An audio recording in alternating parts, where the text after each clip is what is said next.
你係咪仲用緊傳統 T5 光管呢？唔好睇佢價錢平，其實背後嘅用電量、壽命同安全問題，可能已經為你帶嚟唔少隱藏成本。等我同你輕鬆比較 T5 傳統光管同埋 T5 LED 光管，睇下點樣幫你慳電費，又升級到照明質素啦。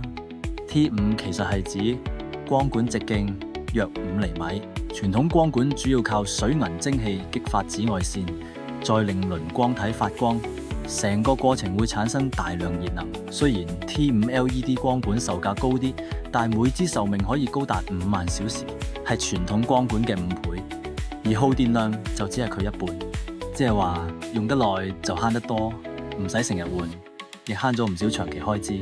仲有 LED 發光唔會令室溫上升，夏天都唔會增加冷氣負擔，間接又慳多一筆。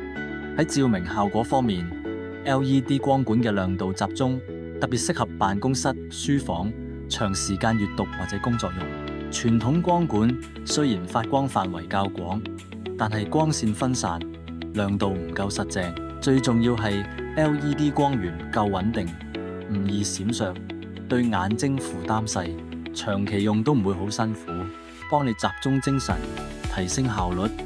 LED 光管仲有一個重要優勢，就係安全同環保。傳統光管入邊含有水銀，唔小心打爛咗會釋放有毒氣體，棄置不當仲會污染環境。